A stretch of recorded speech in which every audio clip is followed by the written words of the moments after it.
Hello and welcome to this session at the Court Festival. My name's Alex Clark and I am thrilled to be joined by Brandon Taylor. Brandon, I'm talking from Ireland, although not from Galway, from Leinster. So, Galwayites, forgive my British blow-in accent moderated by a few years in Leinster. Brandon, where are you? I'm in Iowa City, Iowa, so I'm in the middle of the United States. And you're talking in the morning, I'm talking in the afternoon, but we have glorious sunshine, I think, wherever we are. I think that's right. Yeah, it's beautiful outside right now. So we have talked once before, really briefly, and it was when your debut novel, Real Life, which we're going to be talking about in this chat, was shortlisted for the Booker Prize. And we had a very kind of brief chat with all the other shortlisted writers. And I so wanted to talk to you for longer, and now I have the chance because Real Life is just an amazing novel. It's a campus novel. It tells the story over a weekend, so you have kind of two confinements, a space confinement and a time confinement. You're going to talk to us about that. We might at the end just get on to another book that I know that is coming out in the summer, which I'm very excited to have been sent an advance copy for, and we want to let people know that that's coming too. But Real Life, I mean, just tell us a bit about it.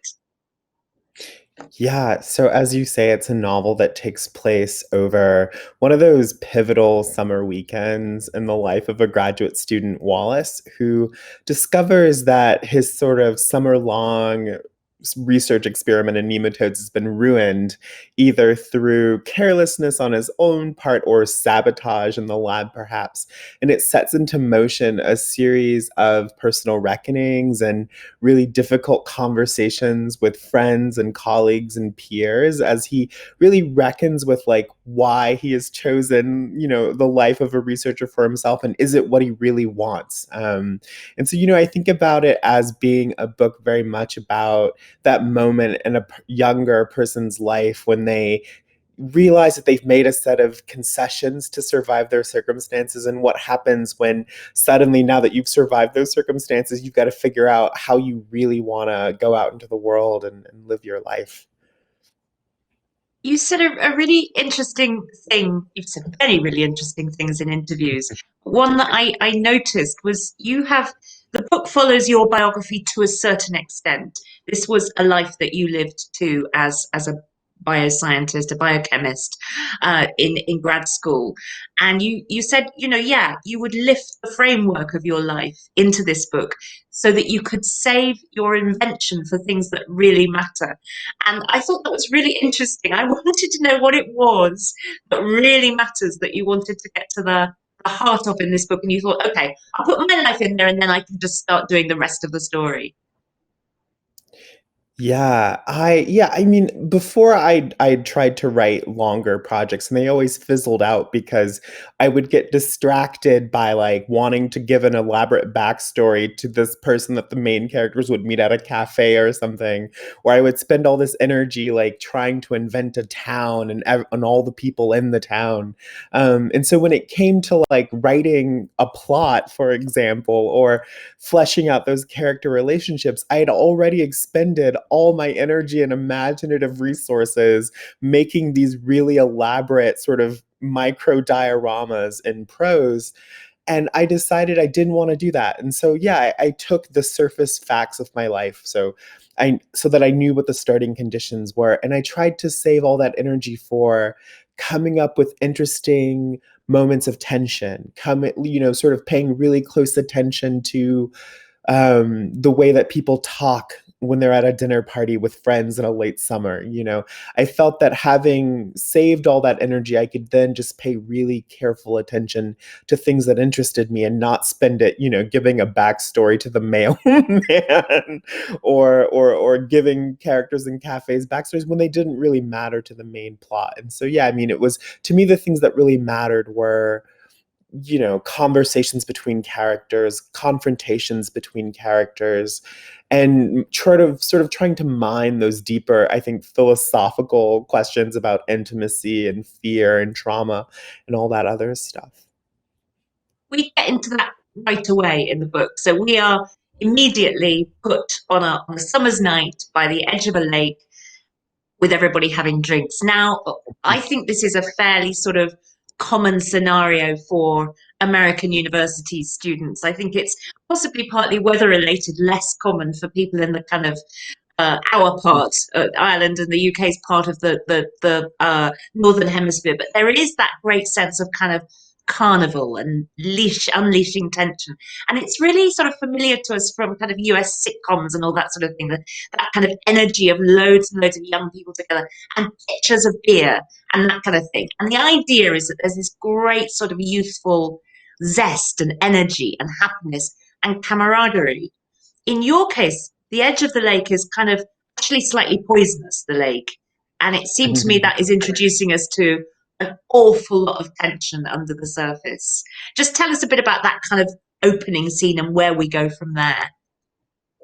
Yeah, so where I did my sort of first phase of graduate work was in Madison, Wisconsin, which is this beautiful city on three lakes. The city itself sits on an isthmus, and so because it's such a beautiful city and it's so wonderfully situated, there's this big culture in this university town of everyone going to this place called the Terrace, which is by one of the student unions, and everyone goes there, and you can rent boats, and you can sit on the pier, and you have, Madison is like there's a strong sort of German immigrant contingent there, and so like it's very beer centric, beer and cheese. There are a lot of German themed restaurants in the city, and so there is that feeling of sort of boisterousness, and so that was one of the things I loved most about the city.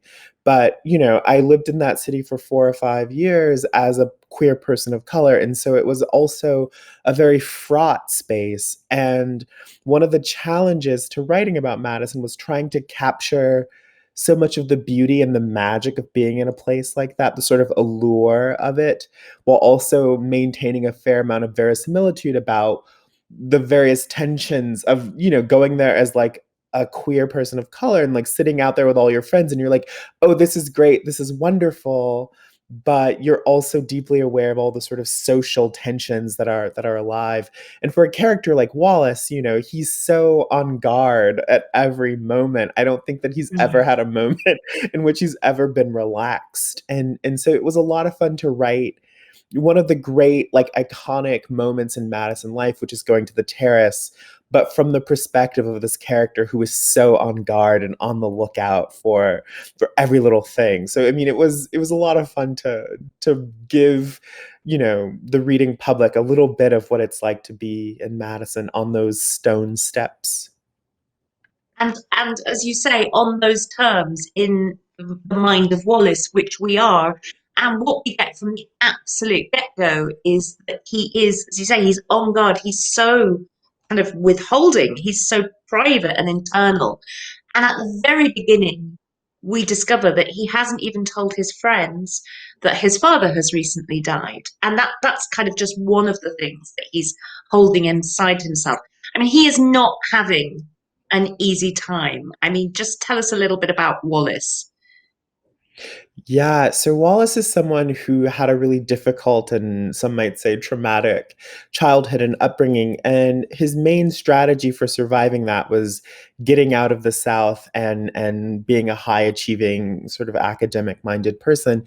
And so when the novel opens, it's sort of, like there's a more traditional form of the story in which the novel is about his childhood and then he grows up and then the novel ends with him succeeding in getting out of the South. And I was like, what happens when your dream comes true and it's not everything you wanted it to? And so the real life opens with sort of in the aftermath of him having quote unquote succeeded and having gotten out of the South. And now he's in the midst of all of this new sort of social turmoil. And so, yeah, he is a guarded, sort of defensive, anxious young man, but he's also incredibly driven and he's incredibly passionate, and he wants desperately to connect to others, but he just doesn't know how.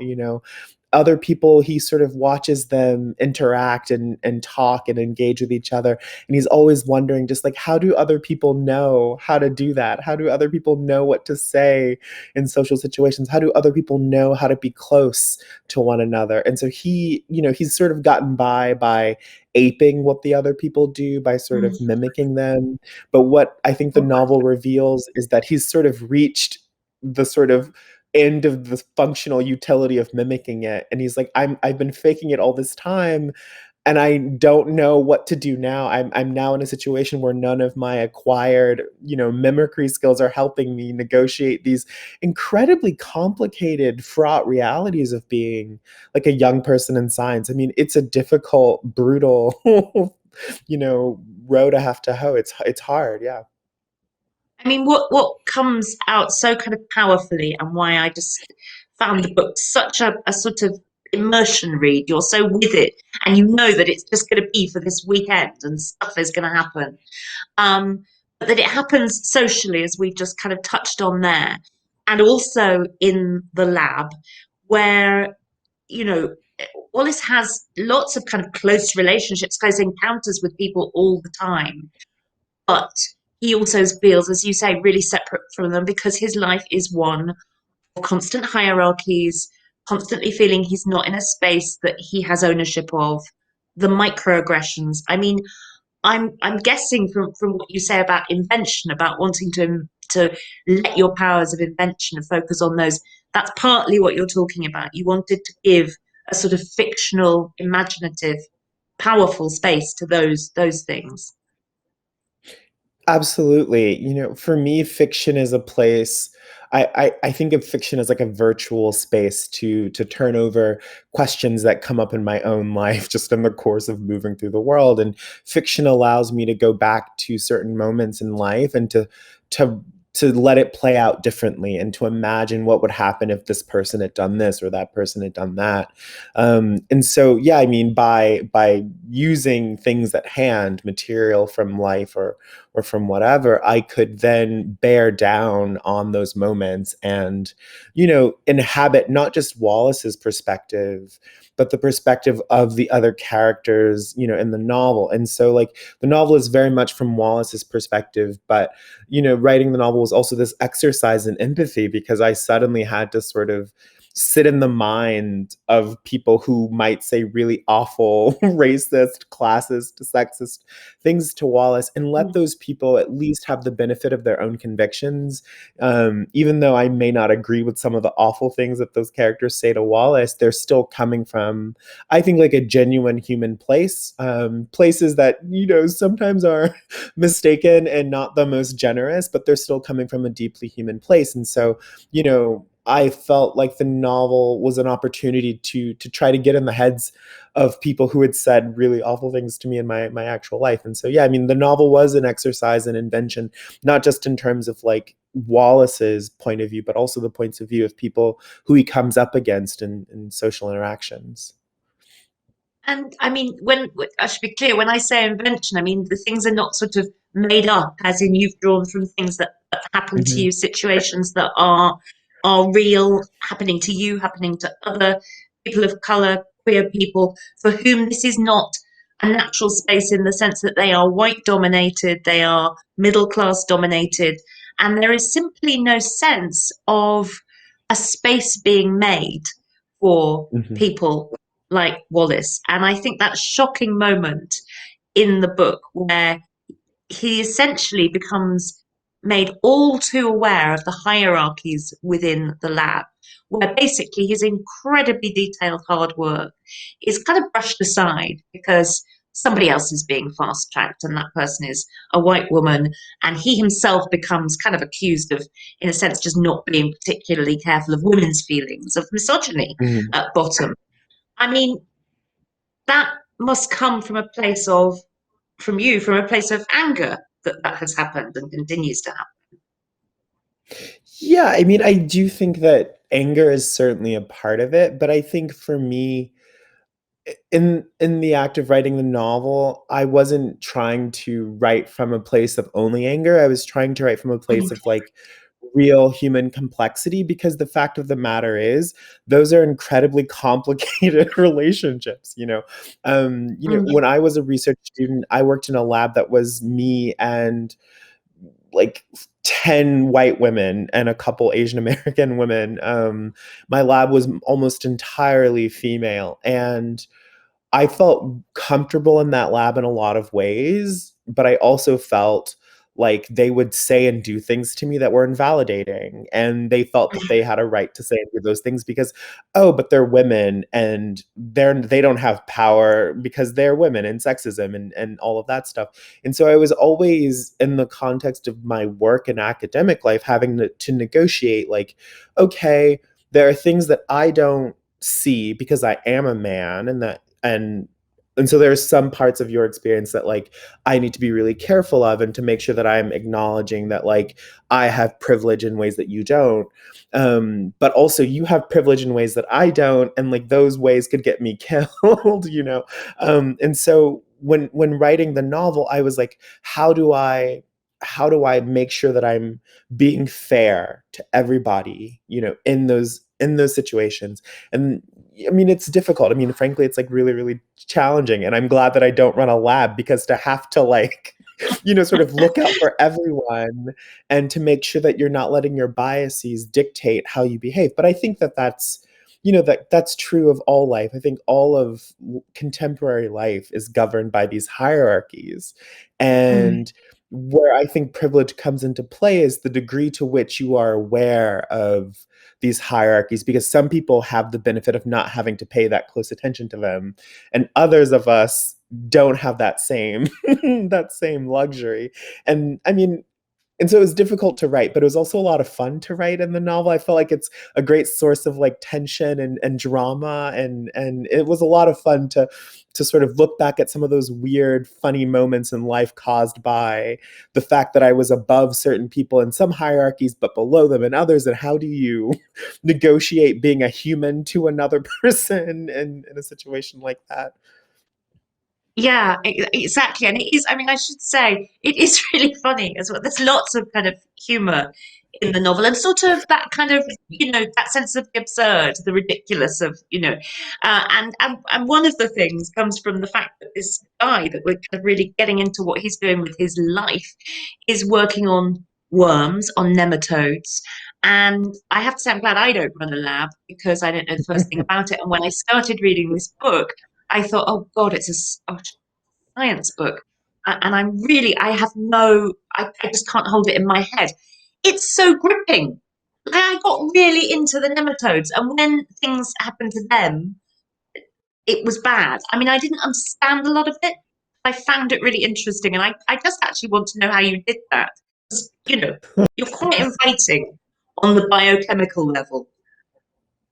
I'm so glad that you felt that way. I mean, I that was one of the things that I was quite anxious about. I one of my roommate when I was writing the book was one of my first readers. I would literally like write the pages, print them out at lab, and then take them home and show them to my roommate and have him read them. And he one of the things that he raised early on was like, there's a lot of stuff about proteins in here, Brandon. I'm not sure that a lay audience is going to care about your proteins. And so, I had suddenly this challenge of like, I want to make sure that the reader knows what Wallace is doing. So the part of me that wants to be like a really sort of close observational chronicler of his day. And so I couldn't do that without putting science in. But I was also like, okay, but like, I don't want to bore people by describing CRISPR, you know?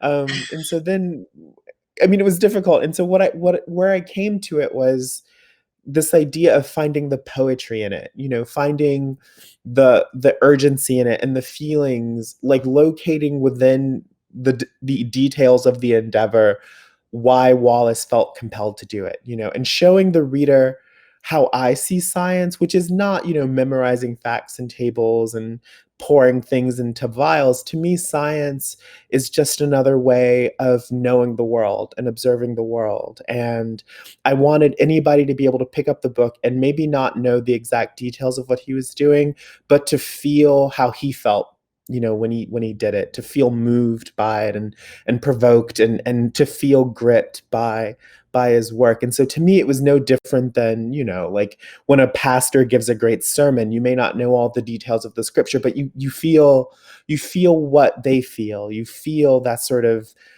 ecstatic experience. And so then it was just a matter of doing the writing. I knew what effect I wanted for the reader to have, and then it was just finding the right balance of detail, but always trying to keep in sight the feeling of beauty and poetry and the sort of orgiastic behind it. There is this thing about nematodes that we learn, we who are not perhaps biochemists in everyday life. Of course, some of our audience might be, but they are, Wallace reflects, they are ideal model organisms. So they're very kind of good to observe and do kind of stuff with, we discover. Uh, and of course, human beings are not ideal model organisms because they are really chaotic sometimes and they don't behave predictably. And one of the ways in which they don't behave predictably is in sexual desire and sexual encounters, intimate encounters. And Wallace has trouble with those. And then suddenly he kind of is having a relationship that is troublesome. And there's quite a lot of the idea of sexual ballet, I suppose, in this book. Mhm. And of course, it is a queer sexual ballet. And I just wanted to ask you about that, about what you wanted to explore and display there. Yes, like it's very often been the case in my life that I've had really close friendships with straight men that always sort of take on some weird feeling of the erotic. And I'm always like, what is that about? And whenever I would talk to other queer men, they would also report to me that they had also had really fraught charged encounters with straight men. And I was like, what is going on? Like, why do we all have this experience? And so part of the impulse of the book was wanting to put down some of the complicated, as you say, ballet of like just being in another intimate encounter with another person. And another thing, I think like the more guiding impulse for the book was I wanted to explore what happens when you have two people who should by all rights be close, but because of some early miscalculation they aren't.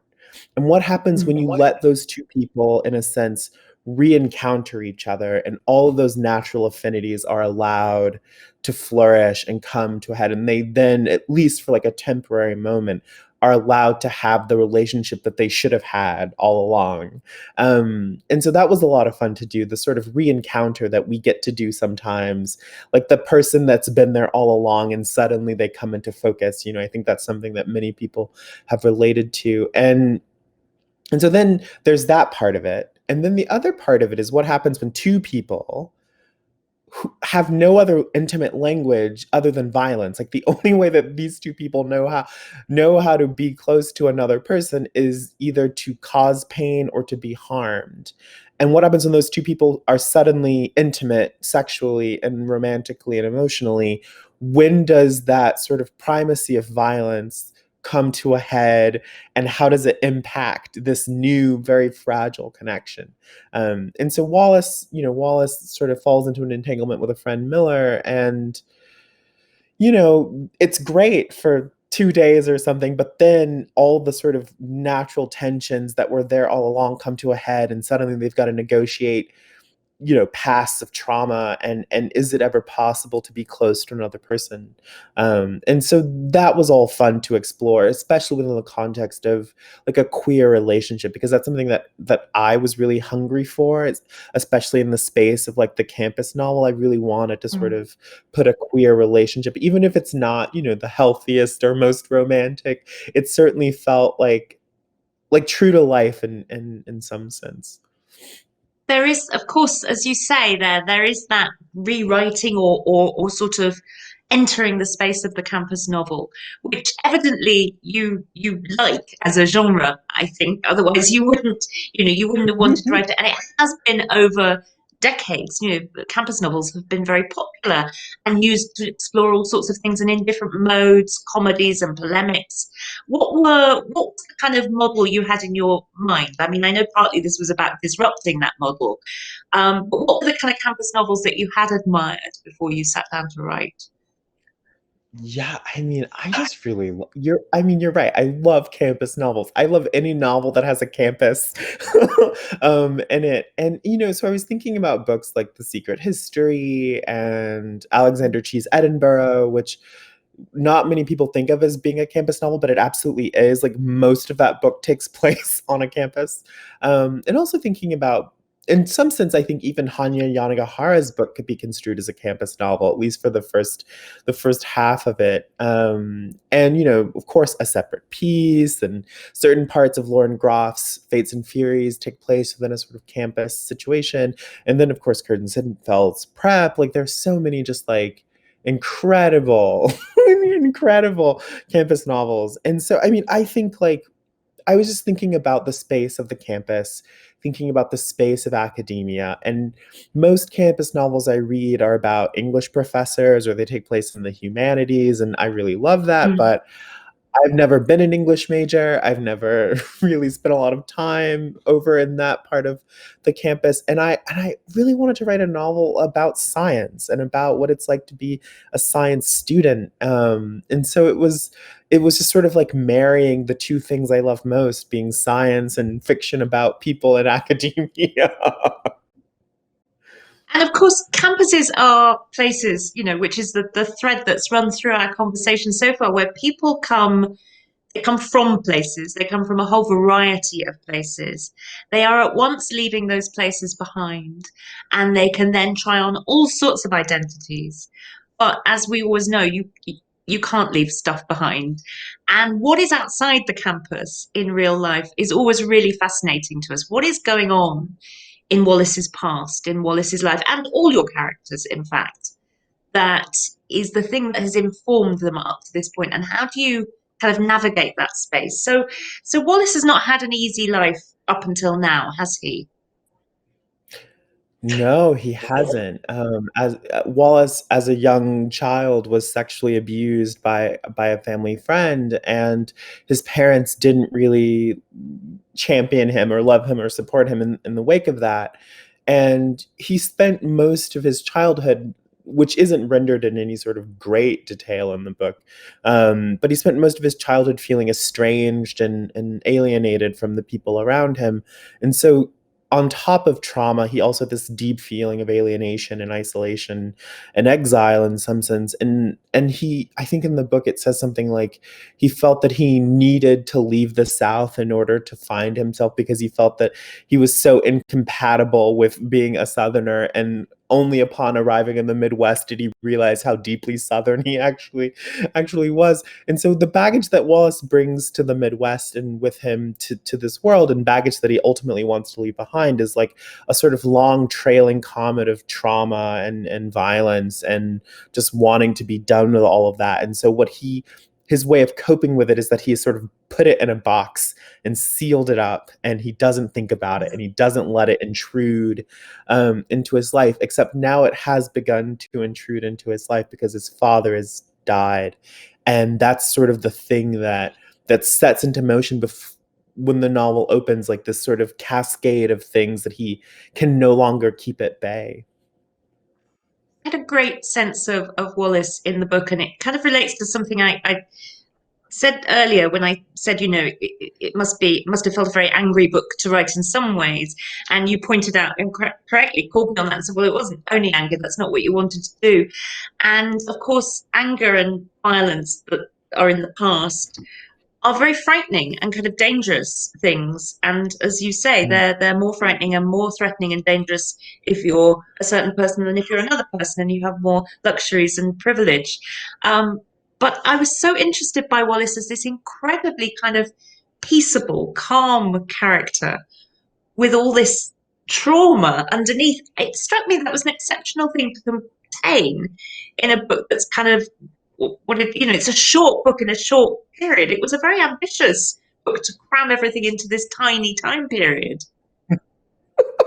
Yes and no in many ways. I mean, one of the things that allowed me to write the book was starting out with this idea that it would only take place across a weekend, because one of the reasons I had failed in my endeavors to write a long project before was that I didn't know how long a novel was supposed to take place across. Like I had no sense of like, it's like, how long is a novel? Is it 10 years? Is it 20 years? Is it 5? Is it a day? Like, who knows? Like, how long? I just had no sense of like the shape of the sort of outer bounds of the story. And so I decided that I would pick a weekend because it's like a very special unit of time in the life of a graduate student. Mm, And also I picked a weekend because I know what a weekend in grad school is like.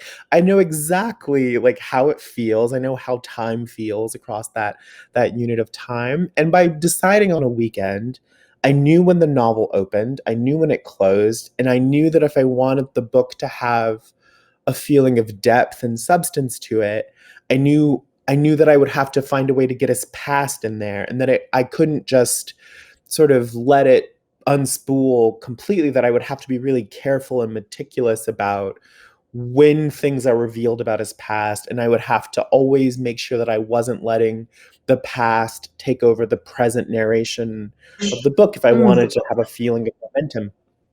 And so by deciding on that weekend, what it did was that it forced me to put the past and the present in a kind of constant balancing tension. And that tension is what I think gives the book its momentum. And so it was like actually a choice I made out of, not out of like, I know what like I'm just going to do this thing, it's going to be great. I made that decision out of, like, because I didn't know how to do anything else. I'm like, I don't know how to write a book that takes place across 10 years, but I know what a weekend is like.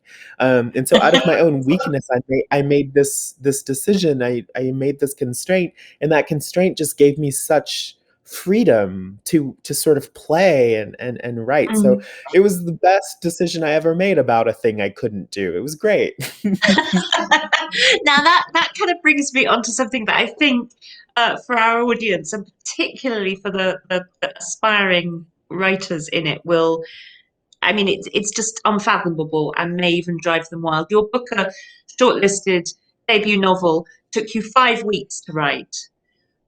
Now, I'm sure that 5 weeks was at the tail end of an incredibly long process, but nonetheless, that is some going. How did that happen?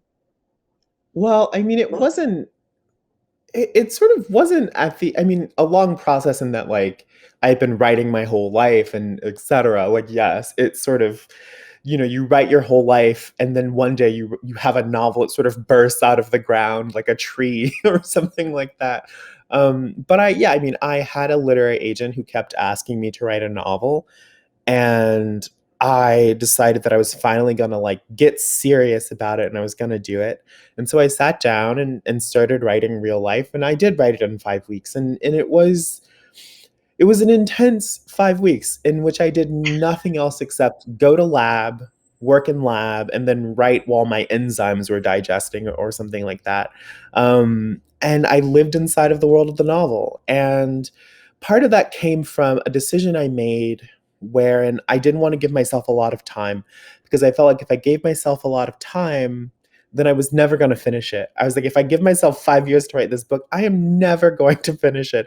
I'm very results oriented, and I need to see the finish line in front of me at all times. Otherwise, I will just lie down and just not just not go on. I lack drive in some sense, and I'm a really bad long distance runner, but I'm a really great sort of middle and short distance sprinter.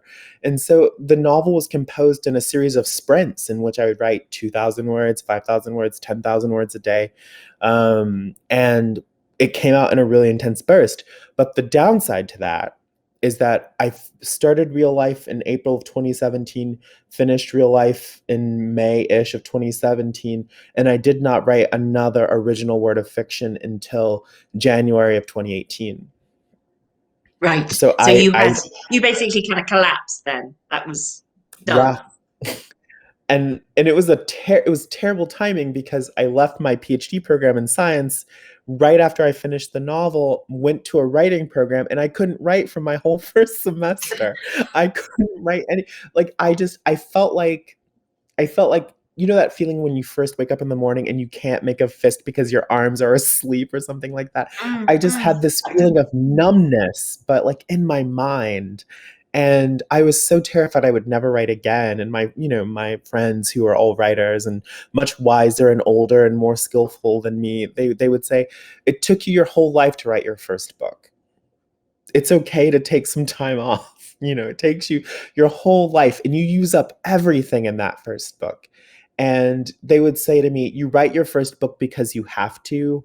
You write your second book because you want to. And I was like, okay, I'm going to hold on to that. And then in January of 2018, I started writing again. And I it was the writing was better and stronger than ever. And so I think you just gotta like trust the process and trust that it will come back. But it was difficult. It was really difficult. I was so afraid I would never write again. I mean, especially as you say, at the point where you had basically said, okay, I am going to be a writer of fiction now. I mean, you've written short fiction, and then there you were. I mean, it's a real kind of weirdness to think you're turning up to a writing program with a completed novel kind of in your hand, and going, oh, I can't write anything. I mean, did you just sort of point to the novel and say, well, I've done that. I've done that bit now. So don't, I can actually write. No, I mean, so the thing is, I didn't workshop my novel at all. I didn't put it up for workshop or anything. I just stressed out and cried in my apartment for the whole first semester that I would never be able to. I was able to like squeeze out like these really horribly formed little things that weren't even complete stories. And I will say that like at the time I wasn't able to write new material, but I was revising a short story collection that I had written. And so like I was doing some writing work, but I just was not able to get a density of material together to form a story anymore. And it was so hard. It was one of the loneliest, scariest times of my life where I just felt like I was never going to write again. And, people often say, like, oh, when you finished your novel, it must have felt so elating. And I'm like, no, it felt like a death. Like, it felt like, because I had always had writing, like I had always, even when science wasn't going well, even when I was really sad or traumatized as a younger person, I had always been able to turn to writing. And so suddenly, I didn't have it anymore. And I was like, what am I going to do? Yeah, I yeah. was really, I was really lost in the wilderness. And it was really, only my friends who sort of soothed me through that, thanks to them that I got through it. And then I sort of broke my way into like new ground and I found my way to the stories that interested me after having put everything else into real life. And I was able to write intentionally for the first time, not just out of instinct. And, I was learning so much and absorbing so much, but I just couldn't put it to use until, I had sort of fully worn off that sort of weird post novel malaise. I mean that's kind of completely unsurprising. I mean, especially perhaps this year when we all realize, most of us have to have a lie down if we kind of write a shopping list now because we've been kind of sapped of energy by the circumstances around us. And of course, I realized that this was an emotional and intellectual exhaustion, but you also didn't have any clue that the book would be the success that it was going to be. I mean, you had no idea what its reception would be when it went out into the world. I wonder what that felt like when it started to become apparent that this book would find readers and enthusiastic readers. Mm. It was very I my goals for the book were really humble and really small. I thought maybe 5 people will read this and they will feel that I've shown them something of their own lives in fiction for the first time. That was really the impulse that had made me want to write that particular story anyway. And so that's what my goals were for the book. And then when it did begin to find its readers, I was really excited and really moved. And then the book sort of started to get a lot of momentum in early 2020. And I was like, oh, maybe this book will really find people. And then the pandemic happened, and then I got like really, really ill, and I was in the hospital like 8 times in March and April. And it was really difficult. And so I just sort of stopped paying attention to the book, and it felt like it died down, and like of course it did, like the world was on fire. And so I was sort of like, okay, the book came out, it had its little moment, and like on to the next one. And but then my UK agent, my UK editor called and said that it had been longlisted for the Booker Prize, and I was like, do they know that that's a prize for real books, and that like my book is this little silly little thing that I made up in my apartment in Madison, Wisconsin? Do they know that it's for real books? And you know, the Booker just brought so many more readers to the book, and I mean, it was just like really, really amazing. And you know, I feel like by the time Real Life was published, I had already sort of moved on creatively and emotionally from it. Um, and so, you know, it's just been really wonderful seeing the book find its readers. You know, I feel like, you know, it's like a great gift when people say that the book represents something that they themselves have felt or experienced and things like that. And so it's been, you know, it's like everything else has been bonus. Everything has been like icing on the cake, you know. I mean, it's I ultimately feel that the book belongs to its readers. It has its own life out in the world, and I'm just really happy that it seems to be doing okay, and that it does have a life, and that's what I hope for it. I hope that it has a long life, that it continues to find people and stuff like that. But yeah, I mean, it was 2020 was harrowing and very strange, and yeah, but by the time the book came out, I no longer felt like my fate wasn't staked to that particular book. I'd already sort of made my peace with it. It's so interesting that the Booker Prize was won by Douglas Stewart's Shuggie Bain. Again, a story written by a queer man who pursued a completely different career in his life, wrote it while doing that job. The book is, you know, much pegged to childhood trauma and to the making of a new life. It does feel like different stories are being told. And I'm aware as I say that, that it's a really Pollyanna thing to say. You know, that is really me just saying something, you know, let's be happy all the time. And that is not perhaps how it feels when your story isn't being told. But do you feel that sense of a kind of opening up of the stories that people are telling and who is doing the telling? I think yes. I mean, you know, of course, with all the caveats that more is to be done, and there's always more we could be doing, and things could be better in a million different ways. There are still these horrible inequities that we live with. But, you know, I think even something like 7 years ago, there would have been the one book by a gay author that got attention and everyone else was ignored, or there would have been the one book by a Black author and then everything else would have gotten ignored.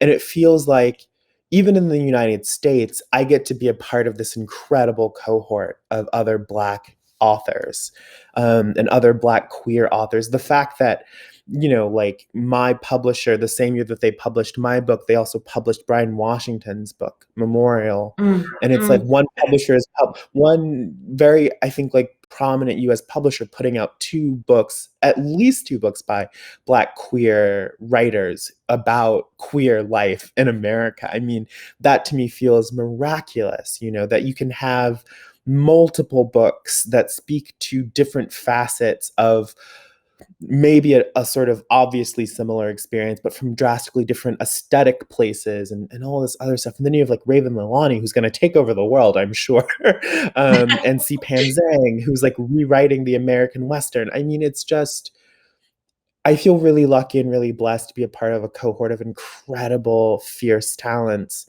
And it does feel in some ways like maybe it is Pollyannish, like maybe to say like it does feel really beautiful, and it finally feels like the literary conversations are starting to attain some of the diversity that is like present in life. And that, you know, I think it's also important to say that these writers have been here a long time, that there have always Yeah. been these incredible authors writing from these sort of quote unquote marginalized spaces. They've always been here, and what's happening now, I think, is that finally people are paying attention, and that feels important and really wonderful. And I just feel lucky every day that I get to wake up and there I get to go to Twitter and there's like a new huge book coming out by like Black authors. Like here in the States, Caitlin Greenidge has a new novel and Donnie Walton has a new novel. These two incredibly fiercely talented Black women are publishing two major books on the same day. Like there was 5 years Mm, ago, would that even have happened? I mean, mm. it's been amazing. It's been amazing to see the changes, and can't wait to see the next wave of changes too. I really, really, I'm glad you mentioned Twitter because I was going to. I very much enjoy your Twitter feed. And I have to say that just recently, the kind of read along with Brandon element to it, I am particularly loving just now because for our audience, Brandon it talks a lot about books and many things on Twitter, a lot about books, and he is currently talking about reading F.R. Leavis, the famed literary critic who is I'm kind of traumatized by having to have read all that when I was a student, and it's basically a catharsis for me watching you reading F.R. Leavis and going, this doesn't make I don't like this. This doesn't make any sense. This is really good. This isn't. It's like taking down these kind of these sacred cows in a way, and that is one of the things that Twitter is kind of brilliant for, and social media in general. I mean, you like that about it, I think, don't you?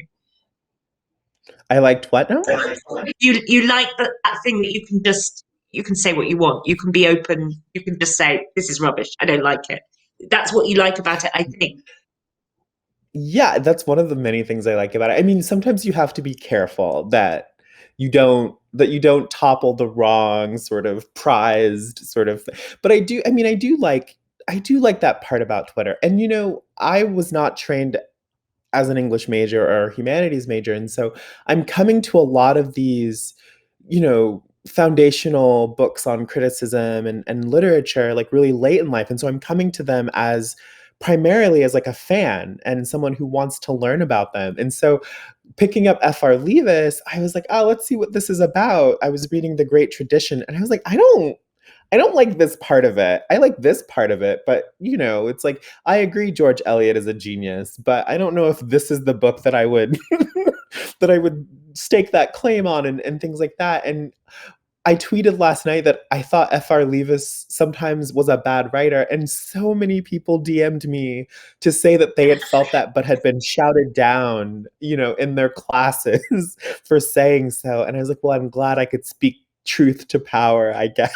Yes, you have. And you've spoken truth to trauma there. All of us people who have spent a lot of time on English humanities campuses and now thinking, thank you so much. I really enjoy seeing you, chat to other writers. I know one of the writers that you talk to is Garth Greenwell, who is one of my absolute favorite writers to emerge in recent years. I mean, you talked about that cohort. There is just something very exciting happening in Iowa, a place that I have never been to, quite possibly never will go to, but it feels like it's an amazing place for turning out really interesting and distinctive writers. I think that's true. It's so funny that you mentioned Garth. He is one of my best friends. Before the pandemic happened, we would see each other all the time. We recently took a socially distanced walk together. We're counting down the days until I'm vaccinated so I can go to his house and watch opera again. So I'm so looking forward to that. But I mean, yeah, Iowa City is, it's a great place to be a writer because the cost of living is low and the writer's workshop is here. And so they bring a phenomenal amount of talent to town. And, it's a city built around its writers. Like all of the plaques and statues that are around the city are tributes to famous authors like Flannery O'Connor and Cheever and Carver and Lan Samantha Chang, who is a genius, and Yi Lee, and all these incredible Rita Dove, all these incredible writers. And so, yeah, I mean, I did 2 years here in the workshop, and that was an experience. But I've stayed mostly because it's just a great place to be a writer. It's like the city caters to writers in some sense. Everybody, like you walk into a cafe and there are like three Pulitzer Prize winning authors just having coffee, talking. It's very surreal in that way. But having said I may never go there. probably put it on my list now. Speaking of which, you obviously, it's been very, very sad for writers having books published, particularly I think debut writers. You've not got to go and do your tours and come and visit places. That will all happen again, we very much hope. I don't know, have you ever been to Ireland and seen any of it? No, but I would love to. I'm hoping. I'm hoping if I publish enough books, I have to outrun the pandemic eventually. That's what I Yeah. figure. So I'm Although you'll have hoping to take one longer to day. write the other ones. I think You that's can't right. write them Yes, in that 5 weeks. They'll need to take longer. I'll just space it out. Yeah. You know, from as the audience can tell from my accent, I was not born here, although I have family here, and I what I love about living in Ireland is kind of a wider sense of what you said about Iowa. It's a country that treats its writers brilliantly. It'd be wonderful to have you here. Um, Thinking about what you're doing next, I mentioned that you have, and indeed, I'm really lucky to have been sent a proof copy of this book, Filthy Animals. Great title. Real Life is a really good title. Filthy Animals is an excellent title. This is coming out over here in the summer, and it's a collection of short stories, isn't it? Do you want to just say give us a preview? Yeah, so it's a collection of stories. There's a central braided narrative. So the sort of center 5 or 6 stories follow a young man named Lionel who has just gotten out of a mental hospital. And he goes to a potluck where he meets a couple who are dancers and he sort of falls under their thrall. And so over the course of a snowy Madison couple of days, he has various encounters with them. And the stories are told from Lionel's point of view and also the POV of the dancers. And so that's the sort of spine of the book. And interspersed throughout it are these interstitial stories that sort of deal with themes of like caregiving and mental illness and love and terror and desire and all of those things, which seem like to be like my main themes: terror, desire, family, trauma, illness, that sort of thing. And yeah, and so it's like 11 stories, some of which are linked narratively and some of which are only linked thematically. I mean, terror, desire, you know, what other themes are there to write about? You also, I know, are working on a novel, which this may be a provisional title, but the title I've read is Group Show. Is that correct? Yes, so the group show is a novel set in an art museum in Madison, Wisconsin, a museum of contemporary art. And it's all about, like deceit and fraud and climate change and feminism and capitalism and I feel like the great themes of the day. This is well, you know, evidently that post real life slump was, you know, it is a thing of the past. I must say I'm slightly disappointed to hear there are not more nematodes in the current books coming out, but you may return to them because I think I was getting to be a real expert in the life of the worm. It was really, it was really good. Brandon, I couldn't have loved Real Life more. It was just such a wonderful book for our audience. You can Brandon's books and other books from the Court, from Charlie Burns, sorry, from their special Court section. You can also check out other events on court.ie. You've just been wonderful to chat to. It's been such fun. I wish it were in person, but it will be um, in the future at some point. Brandon Taylor, thank you so much for joining us. Thank you for having me. It was such a pleasure. And yes, one day in the future, soon.